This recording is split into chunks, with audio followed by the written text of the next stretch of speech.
Hello dear friends, मैं सुप्रिया आप लोगों को एक बार फिर से Supriya education hub YouTube channel पे आप लोगों का स्वागत करती हूँ। आज के वीडियो लेक्चर में मैं MIL पार्ट 1 हिंदी जो BRA BU का सिलेबस है, ओके, जो 100 मार्क्स हिंदी लेते हैं, जो बिहार यूनिवर्सिटी के स्टूडेंट हैं और जो 100 मार्क्स का हिंदी लेते हैं, उनके लिए जो मॉडल पेपर जारी किया गया है बिहार यूनिवर्सिटी की तरफ से, मैं उसका सोल्यूशन करवा रही हूँ। तो कल के लेक्चर में मैं 1 से लेकर 35 तक सभी क्वेश्चन का आंसर आप लोगों को बता दी थी। आज के लेक्चर में मैं 35 से लेकर 70 तक सभी क्वेश्चन का आंसर आप लोगों को बताऊँगी। तो कल के लेक्चर में मैं आप लोग से 2 क्वेश्चन पूछी थी, ओके। आप लोग से पूछी थी महादेवी वर्मा का जन्म कहाँ हुआ था और किस वर्ष हुआ था। आप लोगों को बोली थी कमेंट सेक्शन में बताने के लिए, तो आप में से किसी ने नहीं बताया। इसका मतलब यह है कि आप लोगों को नहीं बताया, तो मैं बता देती हूँ। महादेवी वर्मा का जन्म उत्तर प्रदेश में हुआ था और महादेवी वर्मा का जन्म उत्तर प्रदेश में हुआ था और किस वर्ष हुआ था पूछी थी, तो उसका 1907 में हुआ था, ओके। महादेवी वर्मा का जन्म उत्तर प्रदेश में 1907 ईस्वी में हुआ था। आज के वीडियो लेक्चर में मैं 36 से लेकर 70 तक, मतलब 36 से लेकर 70 तक सभी क्वेश्चन का सोल्यूशन आप लोगों को करवाने वाली हूँ। तो जिनका भी 100 मार्क्स हिंदी है, जो भी BSc में पढ़ते हैं या फिर BA जिसमें भी पढ़ते हो, जिसका 100 मार्क्स का हिंदी है, सबका सिलेबस तो यही है, तो सभी स्टूडेंट के पास शेयर कर दीजिए जो भी 100 मार्क्स का हिंदी लिए हुए यूनिवर्सिटी एग्जाम में। तो मैं स्टार्ट करती हूँ अपने क्लास को। तो देखिए, हम लोगों का 36 क्वेश्चन नंबर क्या है, महादेवी का निधन किस वर्ष हुआ। तो पहला ऑप्शन है 1984, दूसरा ऑप्शन है 1986, तीसरा ऑप्शन है 1987 और चौथा ऑप्शन है 1991। सबको हिंदी में नहीं समझ में आता है, इसके लिए मैं इंग्लिश बता देती हूँ। देखिए, 1984 है, मतलब 1984 है पहला ऑप्शन, दूसरा ऑप्शन है 1986, तीसरा ऑप्शन है 1987 और फोर्थ ऑप्शन है 1991। तो महादेवी वर्मा का निधन 1987 में हुआ था, मतलब 1987 में, मतलब 36 का हम लोगों का ग आंसर होगा, ओके। चलिए अब मैं नेक्स्ट क्वेश्चन पे मूव करती हूँ। देखिए, नेक्स्ट क्वेश्चन क्या है, अतीत के चलचित्र किसका संस्मरण संग्रह है। तो पहला ऑप्शन है महादेवी, दूसरा ऑप्शन है प्रसाद, तीसरा ऑप्शन है निराला, चौथा है बेनीपुरी। तो अतीत के चलचित्र महादेवी जी का स्मरण संग्रह है, ओके। अतीत के चलचित्र महादेवी वर्मा का है। 38 नंबर क्वेश्चन है, स्मृति की रेखाएं किसका संस्मरण संग्रह है। पहला ऑप्शन है प्रसाद, दूसरा ऑप्शन है बेनीपुरी, तीसरा ऑप्शन है निराला और चौथा ऑप्शन है महादेवी। तो स्मृति की रेखाएं महादेवी वर्मा का संस्मरण संग्रह है। अतीत के चलचित्र, स्मृति की रेखाएं, दोनों के दोनों महादेवी वर्मा जी का है, ओके। देखिए, नेक्स्ट क्वेश्चन पे मूव करते हैं अब हम लोग। देखिए, 39 नंबर क्वेश्चन क्या है, भारतेंदु हरिश्चंद्र का जन्म कहाँ हुआ था। तो पहला ऑप्शन दिया हुआ है बनारस, दूसरा ऑप्शन दिया हुआ है कानपुर, तीसरा ऑप्शन दिया हुआ है प्रयाग और चौथा ऑप्शन दिया हुआ है दिल्ली। तो भारतेंदु हरिश्चंद्र का जन्म वाराणसी उत्तर प्रदेश में हुआ था, ओके। भारतेंदु हरिश्चंद्र का जन्म वाराणसी उत्तर प्रदेश में हुआ था। तो आप लोग से मतलब कि राज्य देख के पूछ सकता था, इसलिए मैं आप लोग को बता दी। तो हम लोग का इसका आंसर क्या हो जाएगा, बनारस। 39 का जो है वो करेक्ट हो जाएगा। देखिए, अब हम लोग नेक्स्ट क्वेश्चन पे मूव करेंगे। देखिए, 40 नंबर क्वेश्चन क्या है, भारतेंदु हरिश्चंद्र का जन्म किस वर्ष हुआ था। देखिए, तो भारतेंदु हरिश्चंद्र का जन्म किस वर्ष हुआ था। तो पहला ऑप्शन है 1850, दूसरा ऑप्शन है 1855, तीसरा ऑप्शन है 1860 और चौथा ऑप्शन है 1865। देखिए, अगर आप लोगों को सभी क्वेश्चन का आंसर पता है तो मैं जैसे ही क्वेश्चन बोलती हूँ उसके बाद जब ऑप्शन पढ़ती हूँ तब तक आप लोग कमेंट सेक्शन में आंसर बता दीजिएगा, ओके। अगर नहीं पता है तो ध्यान से सुनिएगा और याद कर लीजिएगा। आप लोग को देखिए, अगर आप लोगों को पढ़ने में मतलब कि उतना मन नहीं लगता है तो आप लोग कीजिएगा क्या, मैं पूरा 1 से लेकर 300 तक सभी क्वेश्चन आप लोगों को करवा दूँगी। तो आप लोग मतलब कि पूरा प्लेलिस्ट खोल लीजिएगा MIL पार्ट 1 का, और सभी का सभी हेडफोन लगा के अच्छे से 2-3 बार सुन लीजिएगा, फिर अच्छे से याद कर लीजिएगा। फिर एग्ज़ाम देने जाने से पहले एक दिन पूरे अच्छे से सुन के जाइएगा, ओके। तो देखिए, मैं आप लोगों को क्या 39 बता दी और 40 मैं बता देती। भारतेंदु हरिश्चंद्र का जन्म किस वर्ष हुआ था। तो भारतेंदु हरिश्चंद्र का जन्म 1850 ईस्वी में हुआ था और 9 सितंबर के दिन हुआ था, ओके। अगर कोई तारीख पूछ ले आपसे भारतेंदु हरिश्चंद्र का जन्म किस तिथि को हुआ था तो वह 9 सितंबर हो जाएगा। लेकिन इस क्वेश्चन में किस वर्ष पूछा है तो हम लोग का 1850 होगा। तो मतलब भारतेंदु हरिश्चंद्र का जन्म 9 सितंबर 1850 ईस्वी को हुआ था। अब मैं नेक्स्ट क्वेश्चन पे मूव करती हूँ। देखिए, 41 क्या है, भारतेंदु का निधन कब हुआ था? तो पहला ऑप्शन है 5 जनवरी 1886, दूसरा ऑप्शन है 6 जनवरी 1885, तीसरा ऑप्शन है 2 अगस्त 1887 और चौथा ऑप्शन है 14 नवंबर 1889। तो देखिए मैं इंग्लिश में भी बता देती हूँ ताकि इंग्लिश मीडियम में जो पढ़े हुए हैं 12th में उन सभी स्टूडेंट को प्रॉब्लम नहीं हो। तो देखिए है 5 जनवरी 1886, 6 जनवरी 1885, 2 अगस्त 1887, 14 नवंबर 1889। तो भारतेंदु का निधन 6 जनवरी 1885 को हुआ था। तो हम लोग का मतलब 6 जनवरी 1885, मतलब 41 का ख जो है वो सही होगा। अब मैं नेक्स्ट क्वेश्चन पे मूव करती हूँ। भारतेंदु के पिता का क्या नाम था? पहला ऑप्शन है गोपाल चंद्र, दूसरा ऑप्शन है शिवचंद्र, तीसरा ऑप्शन है केशव चंद्र, चौथा ऑप्शन है राघव चंद्र। तो भारतेंदु के पिता का नाम गोपाल चंद्र था। तो हम लोगों का 42 का क हो जाएगा। देखिए अब हम लोग नेक्स्ट क्वेश्चन पे मूव करते हैं। देखिए 43 नंबर क्वेश्चन क्या है? कुछ आप बीती कुछ जग बीती किसकी रचना है? पहला ऑप्शन है प्रताप नारायण मिश्र, दूसरा ऑप्शन है भारतेंदु हरिश्चंद्र, तीसरा ऑप्शन है प्रेमघन और चौथा है श्रीधर पाठक। तो कुछ आप बीती कुछ जग बीती भारतेंदु हरिश्चंद्र जी की रचना है। तो 43 का ख हो जाएगा। कुछ आप बीती कुछ जग बीती भारतेंदु हरिश्चंद्र। अब हम लोग नेक्स्ट क्वेश्चन पे मूव करते हैं। 44 क्या है? कुछ आप बीती कुछ जग बीती किस विद्या की रचना है? तो पहला ऑप्शन है नाटक, दूसरा ऑप्शन है निबंध, तीसरा ऑप्शन है संस्मरण और चौथा है यात्रावृत्ति। तो हम लोग का हो जाएगा निबंध। कुछ आप बीती कुछ जग बीती ये हम लोग का निबंध है। ओके, देखिए अब मैं नेक्स्ट क्वेश्चन पे मूव करती हूँ। देखिए 45 नंबर क्वेश्चन है भारतेंदु ने इनमें से किस पत्रिका का संपादन नहीं किया था? पहला है हरिश्चंद्र चंद्रिका, दूसरा है बाला बोधिनी, तीसरा है आनंद कादम्बिनी और चौथा है कवि वचन सुधा। तो आप लोग इसका कमेंट सेक्शन में मेंशन कीजिएगा। अगर आप लोग नहीं बताते हैं तो मैं नेक्स्ट लेक्चर जो आएगा उसमें बता दूँगी।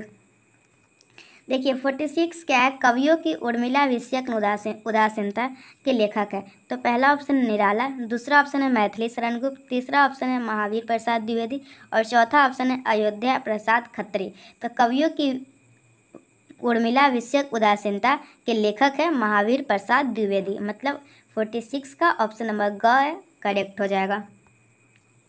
देखिए 47 नंबर क्वेश्चन क्या है? आचार्य महावीर प्रसाद द्विवेदी का जन्म किस प्रांत में हुआ था? तो पहला ऑप्शन है बिहार, दूसरा ऑप्शन है उत्तर प्रदेश, तीसरा ऑप्शन है मध्य प्रदेश, चौथा ऑप्शन है बंगाल। तो आचार्य महावीर प्रसाद द्विवेदी का जन्म उत्तर प्रदेश में हुआ था और रायबरेली में हुआ था। ओके, और उत्तर प्रदेश में हुआ था, रायबरेली में हुआ था, 15 मई 1864 को हुआ था। आचार्य महावीर प्रसाद द्विवेदी का जन्म उत्तर प्रदेश के रायबरेली जो जगह है, उत्तर प्रदेश के रायबरेली जगह वहीं हुआ था, 15 मई को हुआ था 1864 ईस्वी में। अब मैं नेक्स्ट क्वेश्चन पे मूव करती हूँ। देखिए नेक्स्ट क्या हम लोग का? आचार्य महावीर प्रसाद द्विवेदी किस पत्रिका के संपादक थे? तो पहला ऑप्शन है माधुरी, दूसरा ऑप्शन है चांद, तीसरा ऑप्शन है मर्यादा, चौथा ऑप्शन है सरस्वती।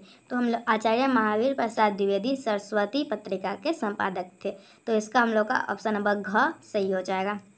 देखिए 49 क्या हम लोग का? कवियों की उर्मिला विषयक उदासीनता के लेखक है। तो पहला हम लोग का है रामचंद्र शुक्ल, दूसरा है आचार्य महावीर प्रसाद द्विवेदी और तीसरा है अज्ञे और चौथा है पंत। तो हम लोग का इसका हो जाएगा आचार्य महावीर प्रसाद द्विवेदी, 50 का ख हो जाएगा। अब हम लोग नेक्स्ट क्वेश्चन पे मूव करते हैं।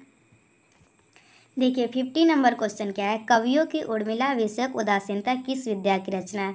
तो इसका हम लोग का पहला निबंध, दूसरा आलोचना, तीसरा रेखा चित्र, चौथा कविता। तो कवियों की उर्मिला विषयक उदासीनता हम लोगों का निबंध है। ओके, तो 50 का हम लोगों का क्या हो जाएगा? निबंध हो जाएगा। अब हम लोग नेक्स्ट क्वेश्चन पे मूव करेंगे। देखिए नेक्स्ट क्या है? शुष्क वृक्ष के लेखक कौन है? तो पहला ऑप्शन है सियाराम शरण गुप्त, दूसरा है दिनकर, तीसरा है पंत, चौथा है अज्ञे। तो शुष्क वृक्ष के लेखक सियाराम शरण गुप्त जी हैं। 52 क्वेश्चन क्या है? शुष्क वृक्ष किस विद्या की रचना है? तो शुष्क वृक्ष हम लोग का जो है वो रेखा चित्र है या फिर नाटक है या फिर कविता है या फिर निबंध है। तो शुष्क वृक्ष हम लोगों का निबंध है। उसके बाद है हम लोगों का शत्रु किसकी रचना है? तो पहला ऑप्शन है अज्ञे, दूसरा ऑप्शन है प्रेमचंद्र, तीसरा ऑप्शन है उग्र और चौथा ऑप्शन है बच्चन। तो शत्रु जो है हम लोगों का वो अज्ञे जी की रचना है, अज्ञे। ओके, अज्ञे। देखिए 54 क्या है, शत्रु किस विद्या की रचना है? तो पहला ऑप्शन है उपन्यास, दूसरा ऑप्शन है कहानी, तीसरा ऑप्शन है नाटक और चौथा ऑप्शन है महाकाव्य। तो शत्रु जो है हम लोग का वो कहानी है। देखिए 55 नंबर क्वेश्चन है, अज्ञे का पूरा नाम क्या है? तो पहला ऑप्शन है सच्चिदानंद हीरानंद वात्स्यायन, दूसरा है विश्वनाथ अज्ञे, चौथा है प्रभाकर अज्ञे, तीसरा है प्रभाकर अज्ञे और चौथा है हीरानंद शास्त्री अज्ञे। तो अज्ञे का पूरा नाम सच्चिदानंद हीरानंद वात्स्यायन है, मतलब 55 का क सही हो जाएगा। देखिए 56 क्या है, अज्ञे का जन्म किस वर्ष हुआ था? तो हम लोग का पहला ऑप्शन है 1902 ईस्वी, दूसरा ऑप्शन है 1907 ईस्वी, तीसरा ऑप्शन है 1911 ईस्वी और चौथा ऑप्शन है 1913 ईस्वी। तो अज्ञे का जन्म हम लोगों का 1911 ईस्वी में हुआ था। तो 56 का हम लोगों का ग करेक्ट हो जाएगा। अब हम लोग नेक्स्ट क्वेश्चन पे मूव करेंगे। देखिए 57 नंबर क्वेश्चन क्या है, अज्ञे का निधन किस वर्ष हुआ था? तो पहला है 1978, दूसरा है 1987, तीसरा है 1983 और चौथा है 1989। तो अज्ञे का निधन 1987 में हुआ था, मतलब 56 का हम लोगों का ख सही हो जाएगा। देखिए 58 क्या है, कलम का जादूगर रामवृक्ष बेनीपुरी। रामवृक्ष बेनीपुरी को कलम का जादूगर के नाम से जाना जाता है। ये सभी स्टूडेंट को पता होगा। उनके लेखक कौन है, इस क्वेश्चन में पूछा जा रहा है कि लेखक कौन है। तो पहला ऑप्शन दिया हुआ है श्याम नंदन किशोर, दूसरा ऑप्शन दिया हुआ है प्रमोद कुमार सिंह, तीसरा ऑप्शन दिया हुआ है महेंद्र मधुकर और चौथा ऑप्शन दिया हुआ है अवधेशर अरुण। तो हम लोग का कलम का जादूगर रामवृक्ष बेनीपुरी के लेखक हो जाएंगे श्याम नंदन किशोर, मतलब 58 का क सही होगा। ठीक है 59 नंबर क्वेश्चन क्या है, कलम का जादूगर रामवृक्ष बेनीपुरी किस विद्या की रचना है? तो पहला ऑप्शन है रेखा चित्र, दूसरा ऑप्शन है शब्द चित्र, तीसरा ऑप्शन है संस्मरण और चौथा ऑप्शन है जीवनी। तो कलम का जादूगर रामवृक्ष बेनीपुरी संस्मरण विद्या की रचना है। तो हम लोग का 59 का ग सही हो जाएगा। देखिए 60 क्या है, माली गुरुजी के रचयिता कौन है? तो पहला ऑप्शन है प्रमोद कुमार सिंह, दूसरा ऑप्शन है कुबेरनाथ राय, तीसरा ऑप्शन है भगवान लाल सैनी और चौथा है गणेश प्रसाद। तो हम लोग का माली गुरुजी के रचयिता कौन हो जाएंगे? माली गुरुजी के रचयिता हम लोग के प्रमोद कुमार सिंह है। तो मतलब 60 का हम लोग का क जो है वो करेक्ट होगा। देखिए 61 क्या है, तोड़ती पत्थर के रचनाकार कौन है? तो पहला ऑप्शन है बच्चन, दूसरा है निराला, तीसरा है प्रसाद और चौथा है पंत। देखिए तोड़ती पत्थर के जो हम लोगों के रचनाकार है वो है सूर्यकांत त्रिपाठी निराला। तो हम लोग का निराला जो कि ख ऑप्शन है वो सही हो जाएगा। देखिए 62 क्या है आप लोगों को, तोड़ती पत्थर किस विद्या की रचना है? तो पहला ऑप्शन है कहानी, दूसरा ऑप्शन है कविता, तीसरा ऑप्शन है निबंध और चौथा ऑप्शन है संस्मरण। तो तोड़ती पत्थर हम लोगों का कविता है। ओके, तो 62 का हम लोग का ख सही हो जाएगा। 63 क्या है, तोड़ती पत्थर में किसका चित्रण हुआ है?